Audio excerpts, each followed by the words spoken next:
This is the Pierre Berton Show. Bruce Lee, Mandarin Superstar, production 1892, a recording December 9th, 1971, in Hong Kong.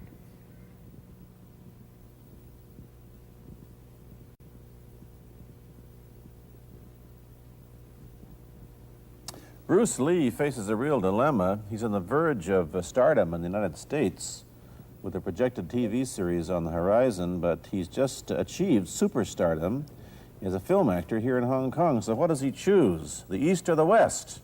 It's the kind of problem most budding movie actors would welcome. It's the Pierre Berton Show, the program that comes to you from the major capitals of the world. This edition comes to you from Hong Kong. And Pierre's guest is the man who taught karate, judo, and Chinese boxing to James Garner, Steve McQueen, Lee Marvin, and James Coburn. The newest Mandarin superstar, known in the West for his appearances in Batman, The Green Hornet, Ironside, and Longstreet. His name is Bruce Lee, and he doesn't even speak Mandarin. And here's Pierre. Well, how can you play in Mandarin movies if you don't even speak Mandarin? How do you do that? Well, first of all, I speak only Cantonese. Yeah. So, I mean, there is quite a difference as far as pronunciation and things like that go.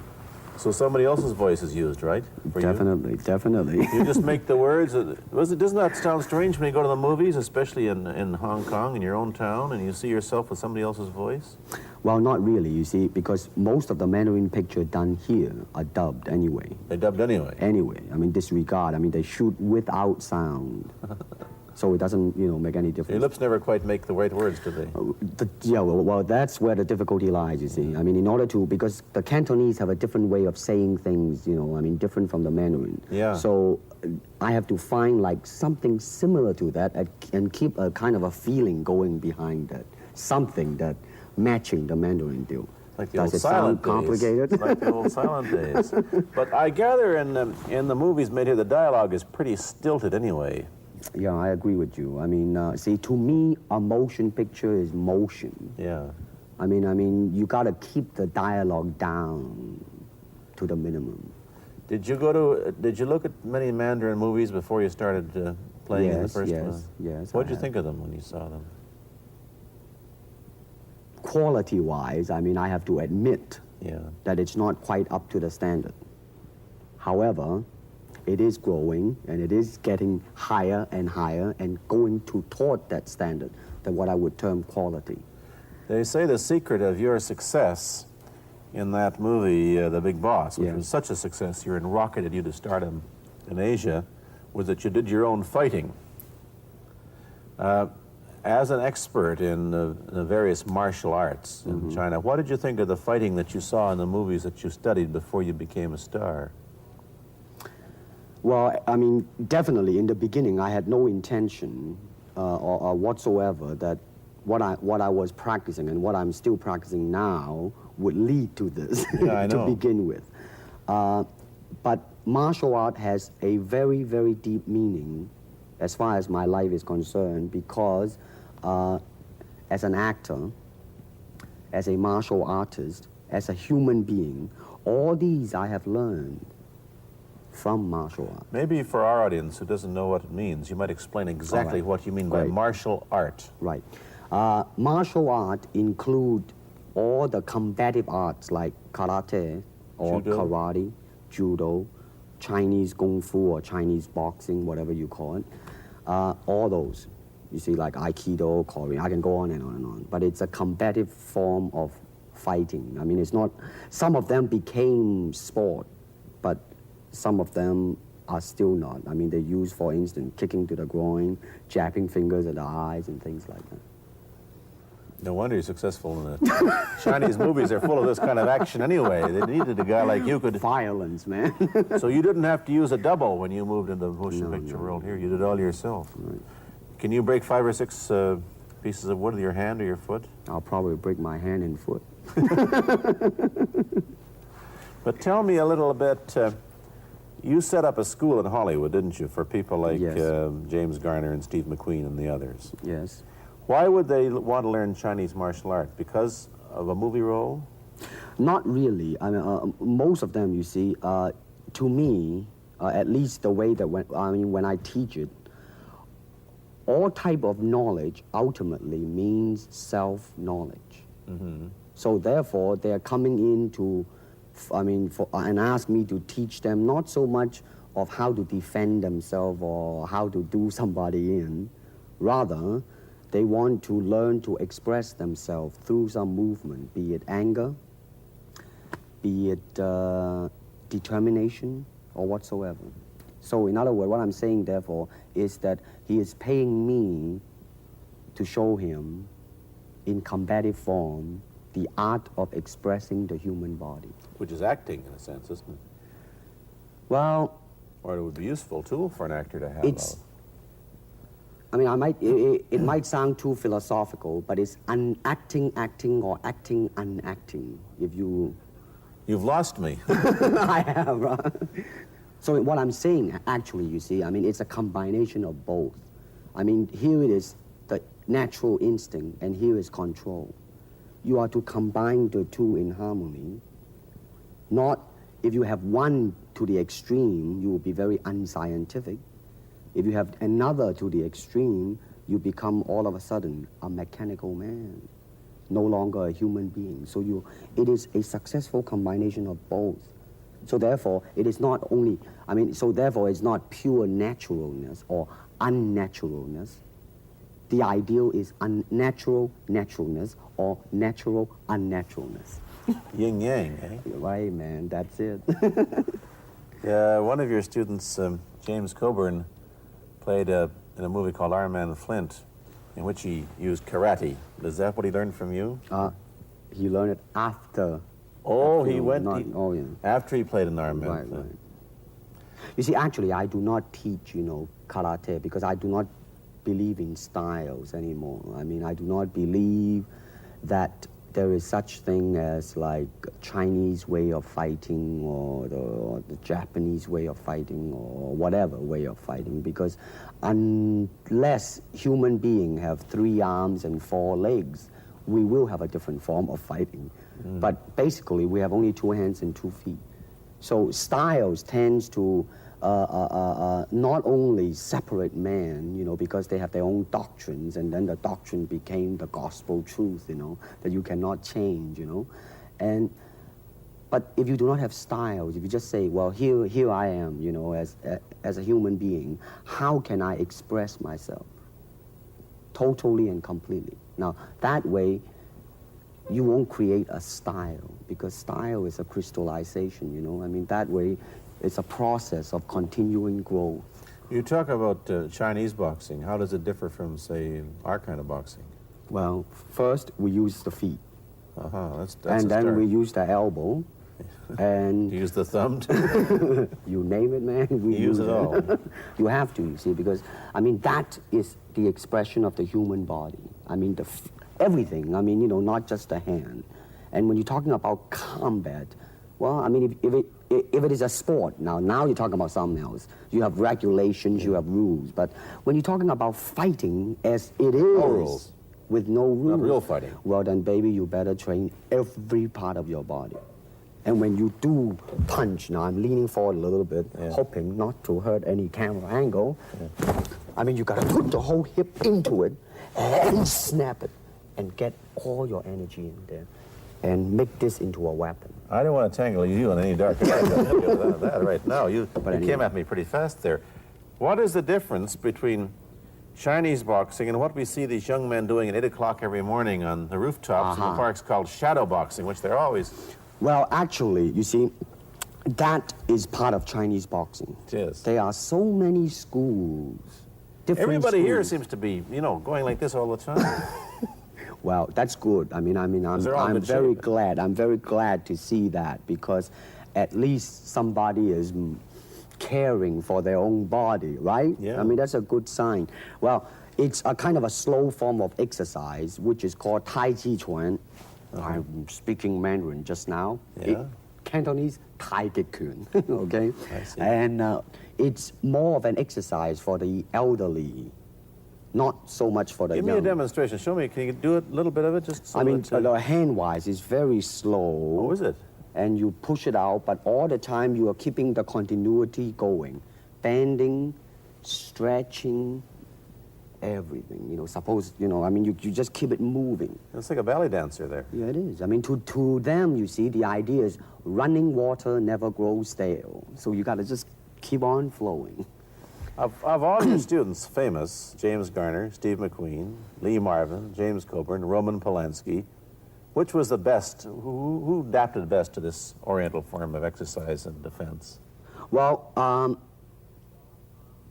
depending, okay? Now, as a fighter, Steve McQueen, now, he is good in that department because that son of a gun got the toughness in him. Yeah.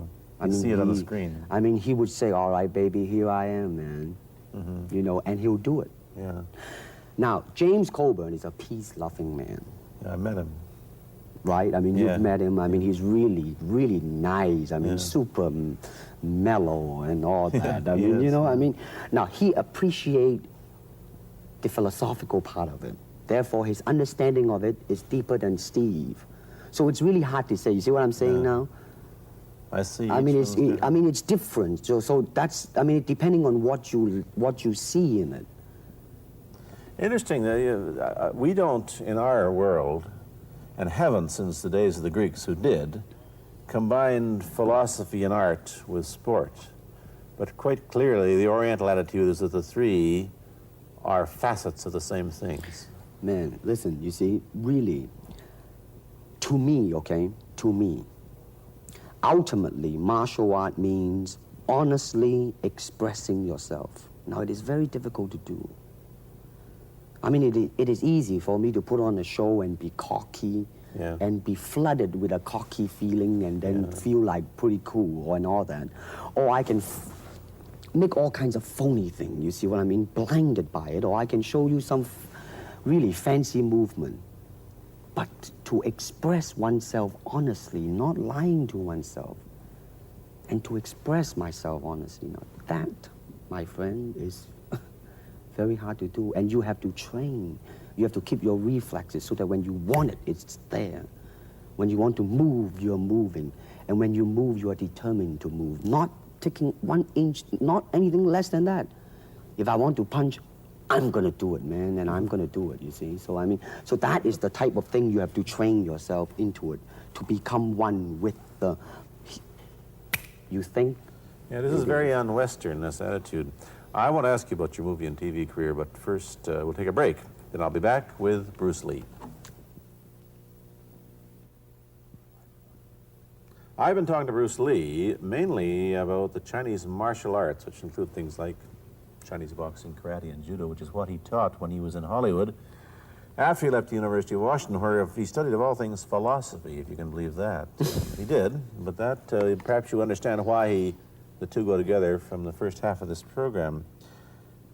And you can perhaps understand how he got into films. He knew a lot of actors, but I'm told that you got the job on the Green Hornet, where you played Cato the chauffeur, mainly because you're the only Chinese-looking guy who could pronounce the name of the leading character, Britt Reed. I meant that as a joke, of course.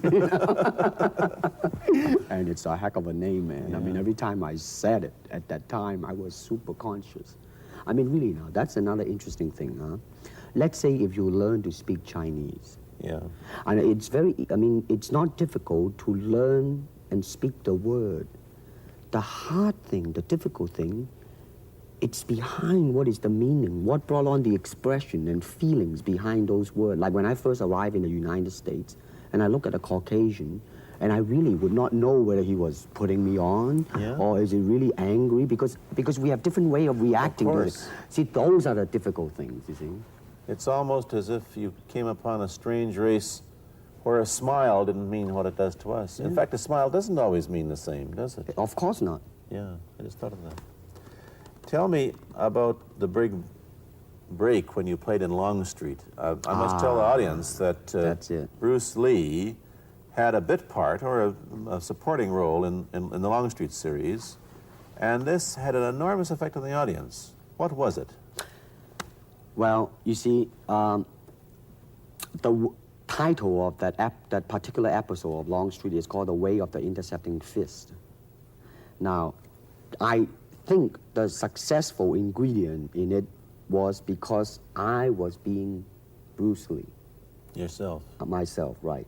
And did that part, just express myself, like I say, honestly express myself at that time. And because of that, I brought, favorable mentioning in like New York Times, which says like the Chinaman, who incidentally came off quite convincingly enough to earn himself a television series, and so on and so on and so forth. Can you remember the lines by Sterling Siliphant, the key lines? He's one of my students, you know that? Was he too? Yes. You've had everybody as your student. But you read, there were some lines that expressed your philosophy. I don't know if you remember them or not. I remember that. Let's hear. This is what it is, okay? You're talking to Longstreet, played by James Francesca. I said, empty your mind. Be formless, shapeless, like water.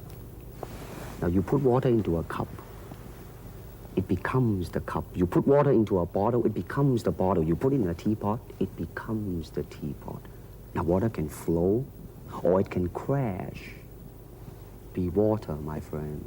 Like that, you see? Oh, I see. I get the idea. I get the power behind it. So now, two things have happened. First, there's a pretty good chance that you'll get a TV series in the States called The Warriors, in which you use what, the martial arts in a Western setting?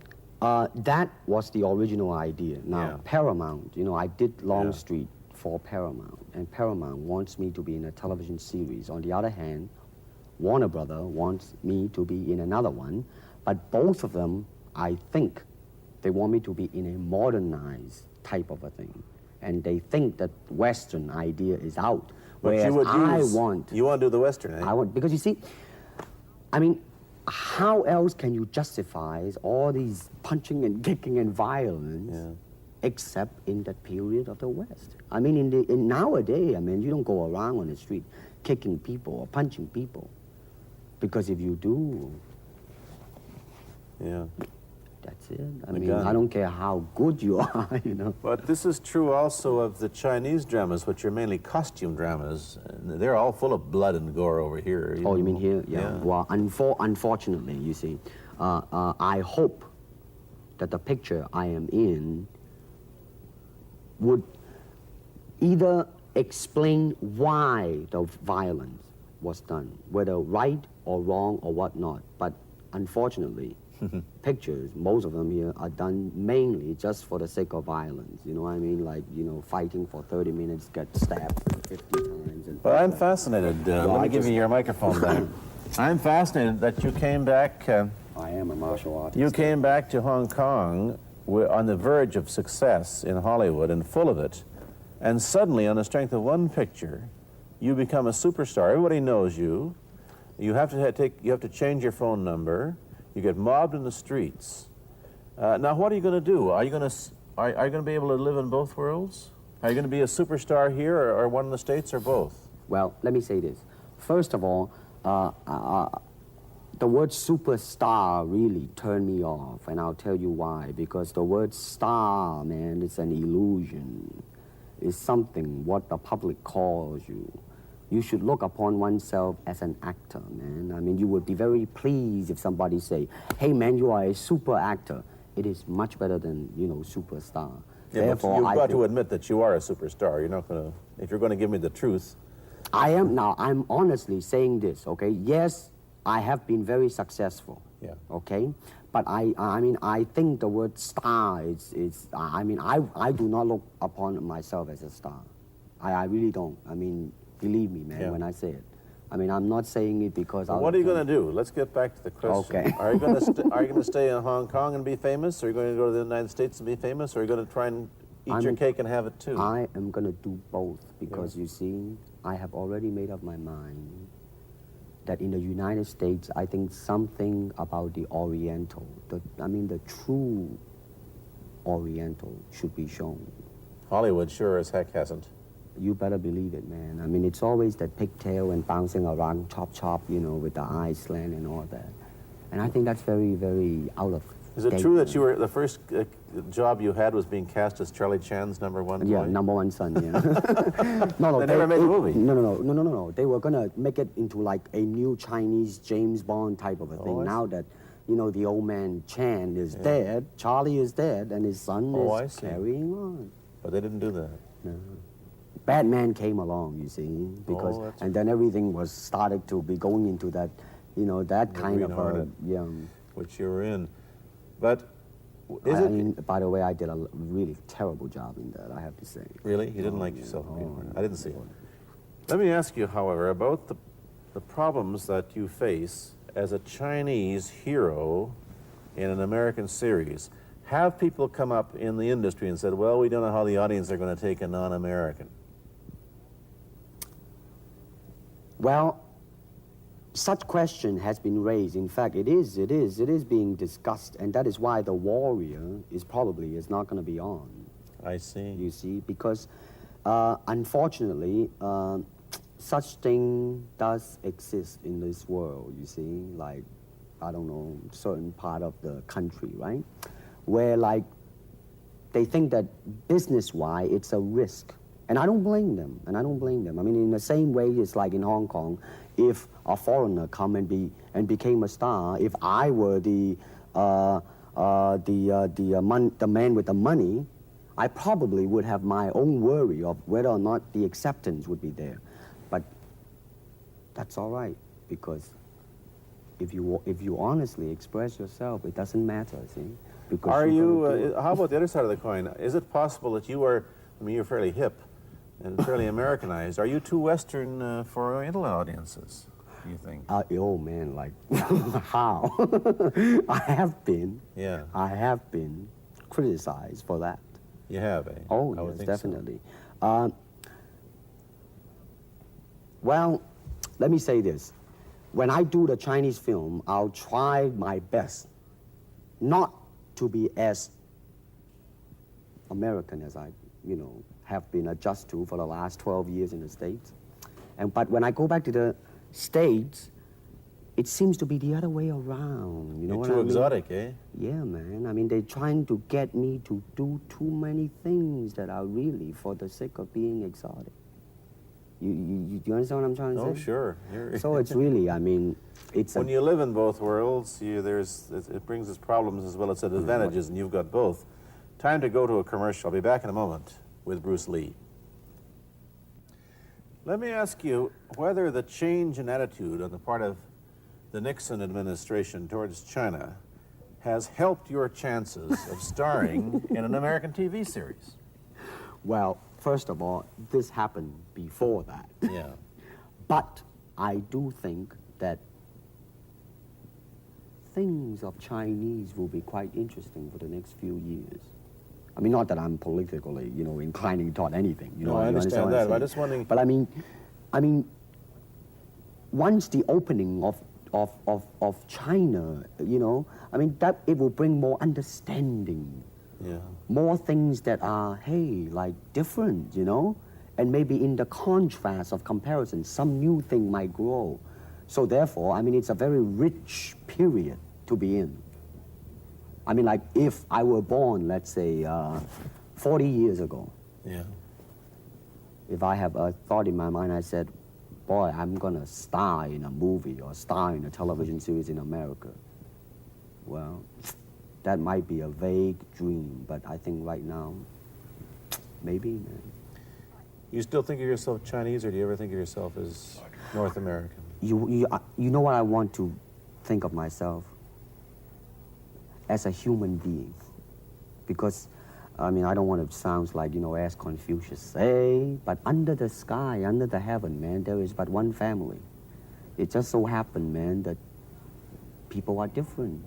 Okay, we got to go. Thank you, Bruce Lee, for coming here. Thank you for Pierre. watching. Thank you. You've been watching Bruce Lee on The Pierre Berton Show, a half-hour program of conversation, opinion, and debate. This is Bernard Cowan speaking.